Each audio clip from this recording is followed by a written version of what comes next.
घने और हरे भरे जंगल के बीचों बीच एक विशाल बरगद का पेड़ था। उसकी फैली हुई शाखाएं दूर दूर तक फैली थीं और उस पर कई प्रकार के पक्षी अपना बसेरा बनाए हुए थे। उसी पेड़ की एक ऊंची डाल पर एक सुंदर हरे पंखों वाला तोता रहता था। उसका नाम था मीतू। मीतू बहुत चंचल, हंसमुख और बातूनी था। वह दिन भर इधर उधर उड़ता, नए नए पक्षियों से बातें करता और जंगल में अपनी मधुर आवाज से सबका मन मोह लेता था। उसी पेड़ की एक दूसरी डाल पर एक सफेद और शांत स्वभाव का कबूतर रहता था। उसका नाम था मोहन।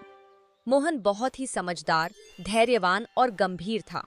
वह कम बोलता था, लेकिन जब भी बोलता, उसकी बातों में गहराई और सच्चाई होती थी। वह दूसरों की मदद करने में विश्वास रखता था और हमेशा शांत जीवन जीना पसंद करता था।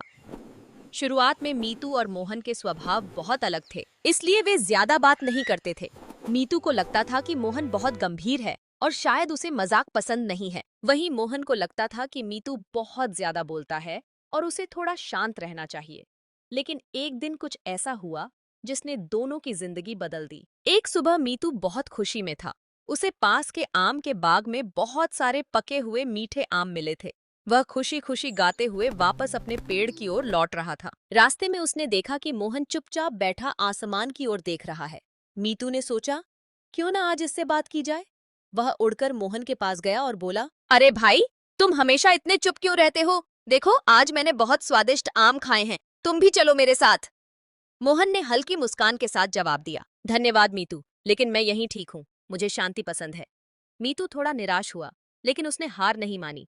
उसने फिर कहा, दोस्ती में थोड़ा मजा भी होना चाहिए। चलो, आज तुम मेरे साथ चलो, कल मैं तुम्हारे साथ शांत बैठूंगा।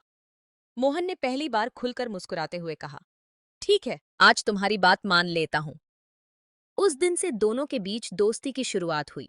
मीतू ने मोहन को जंगल के कई सुंदर स्थान दिखाए और मोहन ने मीतू को धैर्य और समझदारी का महत्व सिखाया। धीरे धीरे दोनों बहुत अच्छे दोस्त बन गए।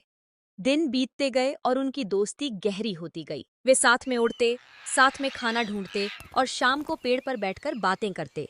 मीतू अब थोड़ा शांत हो गया था और मोहन थोड़ा ज्यादा खुलकर बोलने लगा था। दोनों ने एक दूसरे से बहुत कुछ सीखा।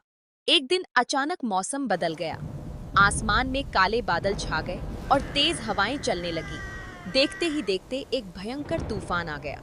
पेड़ जोर जोर से हिलने लगे, डालियां टूटने लगीं और कई पक्षियों के घोंसले उड़ गए। मीतू का घोंसला भी उस तूफान में टूट गया। वह बहुत घबरा गया और इधर उधर उड़ने लगा। बारिश इतनी तेज थी कि उसे कुछ दिखाई भी नहीं दे रहा था। वह डर के मारे कांप रहा था। तभी मोहन ने उसे देखा। उसने तुरंत आवाज लगाई, मीतू, इधर आओ मेरे पास। मीतू किसी तरह उड़ते हुए मोहन के पास पहुंचा। मोहन ने उसे अपने घोंसले में जगह दी और कहा, डरने की जरूरत नहीं है, जब तक तूफान खत्म नहीं हो जाता तुम यहीं रहो। मीतू की आंखों में आंसू आ गए। उसने कहा, धन्यवाद दोस्त, आज अगर तुम नहीं होते तो मैं पता नहीं क्या करता। मोहन ने शांत स्वर में कहा, दोस्ती का यही मतलब होता है मीतू, मुश्किल समय में साथ देना ही सच्ची दोस्ती है। तूफान कई घंटों तक चलता रहा, लेकिन मोहन ने पूरे समय मीतू का हौसला बढ़ाया। आखिरकार तूफान थम गया और मौसम साफ हो गया। लेकिन जंगल में काफी नुकसान हो चुका था। कई घोंसले टूट गए थे, पेड़ गिर गए थे और पक्षी परेशान थे। अगले दिन मीतू ने फैसला किया कि वह फिर से अपना घोंसला बनाएगा। मोहन ने उसकी मदद की। दोनों ने मिलकर टहनियां इकट्ठी की और मेहनत से नया घोंसला तैयार किया। इस काम में उन्हें कई दिन लगे, लेकिन आखिरकार मीतू का घर फिर से बन गया। अब उनकी दोस्ती और भी मजबूत हो गई थी। वे हर काम साथ करते थे और एक दूसरे का ध्यान रखते थे। कुछ दिनों बाद जंगल में एक शिकारी आया। वह चुपके से पेड़ों के नीचे जाल बिछाकर पक्षियों को पकड़ने की कोशिश कर रहा था। उसे उम्मीद थी कि कोई न कोई पक्षी जरूर फंसेगा। उसी समय मीतू खाना ढूंढने के लिए नीचे आया। उसे जमीन पर कुछ दाने दिखाई दिए। बिना सोचे समझे वह उन्हें खाने लगा। तभी अचानक उसका पैर जाल में फंस गया। मीतू घबरा गया और जोर जोर से चिल्लाने लगा, बचाओ बचाओ। पेड़ पर बैठे मोहन ने उसकी आवाज सुनी। वह तुरंत नीचे आया और स्थिति को समझ गया। उसने देखा कि मीतू जाल में फंसा हुआ है और शिकारी थोड़ी दूर पर छिपा हुआ है। मोहन ने तुरंत समझदारी से काम लिया। उसने आसपास के सभी पक्षियों को बुलाया और कहा, अगर हम सब मिलकर कोशिश करें तो मीतू को बचा सकते हैं। सभी पक्षी एक साथ जुट गए। कुछ ने अपनी चोंच से जाल को काटना शुरू किया, जबकि कुछ ने शिकारी का ध्यान भटकाने के लिए उसके आसपास उड़ना शुरू किया। मोहन खुद भी पूरी ताकत से जाल काटने लगा। थोड़ी ही देर में जाल कमजोर पड़ने लगा। आखिरकार सबकी मेहनत से जाल टूट गया और मीतू आजाद हो गया। शिकारी यह सब देखकर घबरा गया और वहां से भाग गया। मीतू आजाद होते ही उड़कर मोहन के पास गया और उसे गले लगा लिया। उसकी आंखों में खुशी और कृतज्ञता के आंसू थे। वह बोला, मोहन, तुमने आज मेरी जान बचाई। मैं तुम्हारा यह एहसान कभी नहीं भूलूंगा। मोहन ने मुस्कुराते हुए कहा, दोस्तों के बीच कोई एहसान नहीं होता। आज मैंने तुम्हारी मदद की, कल तुम किसी और की मदद करोगे। उस दिन के बाद मीतू और भी समझदार हो गया। उसने सीख लिया कि बिना सोचे समझे कोई काम नहीं करना चाहिए और सच्चे दोस्त की कद्र हमेशा करनी चाहिए। जंगल में अब फिर से शांति लौट आई थी। सभी पक्षी खुश थे और मीतू व मोहन की दोस्ती की मिसाल देने लगे थे। वे कहते थे कि चाहे स्वभाव कितना भी अलग क्यों न हो, सच्ची दोस्ती दिल से होती है। समय के साथ मीतू और मोहन की दोस्ती और भी गहरी होती गई।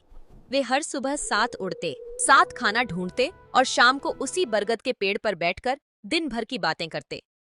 एक दिन मीतू ने कहा, मोहन, अगर तुम मेरी जिंदगी में नहीं होते तो मैं कभी नहीं समझ पाता कि सच्ची दोस्ती क्या होती है। मोहन ने जवाब दिया, और अगर तुम नहीं होते तो मैं कभी यह नहीं सीख पाता कि जिंदगी में खुश रहना कितना जरूरी है।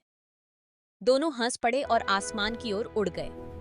सीख, सच्चा दोस्त वही होता है जो मुश्किल समय में साथ दे। समझदारी और खुशी दोनों मिलकर जीवन को सुंदर बनाते हैं।